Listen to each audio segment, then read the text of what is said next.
Севданың суға құлап кеткендегі видеосын көрген соң барлығы да таң қалады. Афет ханым талып қалған болатын. Мұнда Эсра ана Афеттің барып тұрған қылмыскер екен ғой дейді. Жазатайым оқиға дейді ғой, менің қызымды да шатырдан құлатып жіберіп жазатайым деп еді. Енді мына келінді де теңізге лақтырып жіберіп, бұны да жазатайым деп тұр. Не деген адам дейді. Гүлизар уайымдап, енді не болады, жасы келген адам енді оны түрмеге қамайды ма дейді. Қанша дегенмен мені өсіріп бағып қаққан адам оған жаным ашып тұр дейді. Махир видеоға қайта-қайта қарай береді. Жанфиза алдына келіп, болды доғар енді, қарай берме дейді. Шынымен де жазатайым болған шығар, айтып тұр ғой дейді. Маған келіп айтса болады ғой дейді Махир. Жанфиза ол саған айтпақ болған. 1-2 күнде айтам деп жүрген. Махир, Жанфиза сен бұл туралы білуші ме едің дейді. Иә білгенмін, білсең неге маған айтпадың дейді. Саған айтпақ болғам, өзім айтамын деді. Яғни Фатма саған видеоны жібермегенде Афет ханым өзі саған айтатын еді. Махир енді мен не істеймін деп басы қатады. Сонда мен өзімнің апамды келіннің өліміне қатысы бар деп қамаймын ба дейді. Жанфиза Махирге бүгінгі күн үшін саған рахмет, уайымдама бәрі жақсы болады дейді. Жанфиза Махирге сен осының барлығын ақшаны қайдан тауып жатырсың дейді. Махир, иә менде ақша бар, маған атам берген, оған Алла разы болсын дейді. Осы кезде Жанфиза әкесінің бұл жайлы Махирге ештеңе айтушы болма дегенін есіне түсіріп айта алмай отырады. Асаф мырзаға қоңырау шалады. Асаф, сен ана кассетаны таба алдың ба дейді. Жоқ, әлі тапқан жоқпын дейді. Сен өте баяу қимылдап жатырсың. Егер ол кассетаны Махир табатын болса, сенің үйіңді басыңа төңкеремін дейді. Мында Күршет мырза Озанға көмектескім келеді деп өз ойын айтады. Афет ханым жылап отырып Ферманға, мен ештеңе жасаған жоқпын, бұл жазатайым болды, оның аяғы тайып құлап түсті, мен істеген жоқпын дейді. Мен қылмыскер емеспін, егер мені түрмеге қамаса не істеймін дейді. Ферман, мен барда олай жасамайды, мен саған сенемін, ол жазатайым болған дейді. Таңертең оянған соң Жанфиза Махирмен сөйлесейікші дейді. Махир болса маңызды ма дейді. Иә маңызды дейді. Не туралы айта бер дейді. Атаң жайлы дейді. Осы кезде бөлмеге Ферман кіріп келеді. Ферман, анамның жағдайы ауыр болып тұр. Оның кінәсі жоқ. Осы мәселені отбасымыздың ішінде жауып тастаса қайтеді дейді. Махир болса, Ферман сен түсінесің бе? Сенің әйелің өлді ғой дейді. Иә білем, түсініп тұрмын Махир дейді. Махир, мен мемлекеттің бас комиссарымын. Бұл істе видео бар, дәлел бар, күдікті бар. Яғни біз бұны өзіміз жайдан жай жауып қоя алмаймыз. Ферман болса, ол енді сенің өзіңнің әжең ғой дейді. Кім болса о болсын. Егер кінәсі болса, жазасын алады дейді.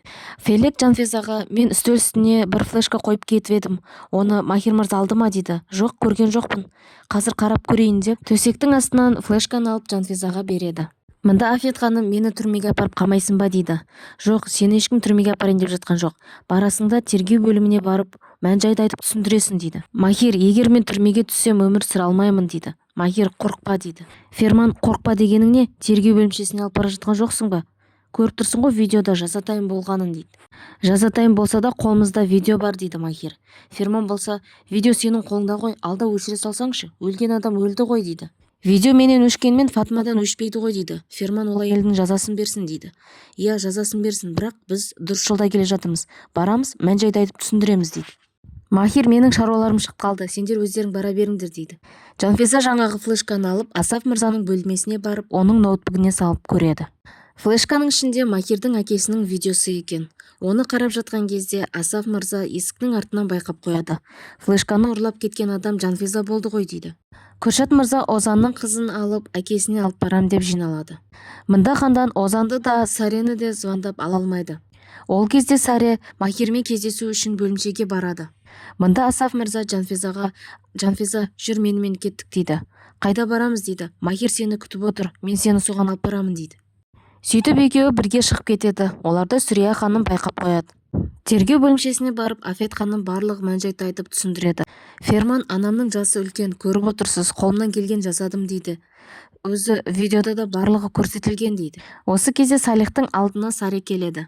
Салих, менің Махирге айтатыным бар, не айтпақшысың дейді. Күршетпей анам мен Озанды елден қашырмақшы дейді. Салих дереу барлығын Махирге айтып жеткізеді. Күршет Озанның қызын алып Ханданның алдына айтылған жерге келеді. Күршет, Озан мен Саре қайда дейді. Білмеймін, қоңырау шалсам телефондары сөндірулі дейді. Сол кезде Озан Күршетке қоңырау шалады. Озан, сен қайдасың дейді. Сен менің келетіме шынымен сеніп қалдың ба дейді. Озан, мен сенің ойыныңа алданбаймын дейді. Бұл ойын емес дейді Күршет. Сенде басқа шара жоқ. Күршет, Озан, сен жолдың соңына жеттің дейді. Дұрыс айтасың, жолдың соңы. Махир үшін де жолдың соңы болады дейді. сенің маған жасағандарыңның бүгін ақысын өтейсің дейді. Жанфиза, Махир бізді қайда күтіп отыр дейді. Біз Махирге бара жатқан жоқпыз дейді. Онда қайда бара жатырсыз дейді. Біз сенімен сөйлесеміз дейді. Не жайлы сөйлесеміз, айтсаңызшы дейді. Асаф мырза, Жанфиза тыныш отыр дейді. Хандан тұрған жерге Салих полицейлермен келіп, оны алып кетеді. Махир жасақтарын ертіп, Озанның қайда екенін тауып сол жерге келеді. Махир Озанның алдына келіп, сен тұтқындалдың дейді. Озан әлі біткен жоқ, мынаны қарасаңшы деп әкесінің видеосын қосып береді. Махир барлығын шығарып жіберіп, жеке өзі видеоны қарайды. Махирдің әкесі Асаф Йылмаз, сен мемлекетке қарсы адамдармен жұмыс істейсің. Мен ешқашан олардың дегенмен жүрмеймін. Менің өліміме тікелей сен қатысты боласың. Махирден аулақ жүр дегенді естіп, Махир көзінен жас алып жылайды. Осы кезде Озан Махирдің басына қару тақайды. Озан Махирді атайын деп жатқан кезде Күршет келіп, Озанның қолынан атып жібереді. Озан, сен өз балаңды аттың ба дейді. Күршет болса, мен Махирдің әкесінің өліміне қатысты болдым. Сенің де Махирдің өліміне қатысты болғаныңды қалаған жоқпын дейді. Атасының опасыздығын білген соң Махирдің тауы шағылып, сағы сынып, ештеңе қызық болмай өзін-өзін жоғалтып отырады.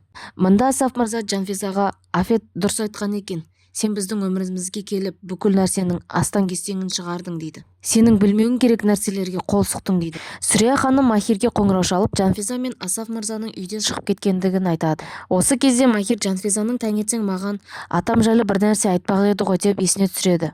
Афет ханымға, жүріңіз, сізді уақытша тергеу изоляторына алып кетеміз дейді. Осы кезде Афет ханым уайымдағаннан талып қалады. Жанфиза Асаф мырзаға, сіз сонда мені өлтірмекшісіз бе дейді. Асаф мырза, сен біздің үйге қарғыс алып келдің. Махирдің саған үйленуіне рұқсат берген күнім құрсын дейді. Негізінде сіз қылмыскерсіз. Сіз және сіздің жаныңыздағы адамдар өз ұлдарыңыздың қанішерлерісіздер дейді. Асаф мырза, бұл сенің әкеңнің қылмыскер екендігін өзгертпейді дейді. Жанфиза болса, менің әкем қылмыскер емес дейді. Сол кезде Асаф мырза қолына қару алып Жанфизаға тақайды. Мені өлтірмекшісіз ба дейді. Асаф мырза, ол видеоны жоқ етесің дейді. Егер мені өлтіретін болсаңыз, Махирді де жоғалтасыз дейді. Асаф мырза, керісінше сен өмір сүретін болсаң, мен барымды, бүкіл отбасымды да жоғалтамын дейді. Асаф мырза ақырындап Жанфизаны жағаға қарай итере бастайды. Жанфиза қатты қорқып кетеді. Мен сіздің немереңізді көтеріп жүрмін ғой дейді. Жанфиза, сіз соншалықты қатыгезсіз ба дейді. Асаф мырза, қане секір деп айғайлайды. Осы кезде Махир келіп қалады да Асаф мырзаның қолынан атып жібереді. Асаф мырза, Махир дейді. Сол кезде Махир, сен не істедің дейді. Асаф мырза, менің басқа амалым жоқ еді дейді. Егер әкең сол адамдар туралы білген кезде бәрінің соңы болар еді дейді. Махир көзіне жас алып, мен сені қатты жақсы көрген едім ғой дейді. Мен сені әкемдей көрдім дейді. Асаф мырза, мені кешір балам деп жерге құлайды. Жанфиза Махирді қатты құшақтайды. Келесі соңғы бөлімді жіберіп алмас үшін Киноәлем арнасына тіркеліп қоңыраушаны басып қойыңыз.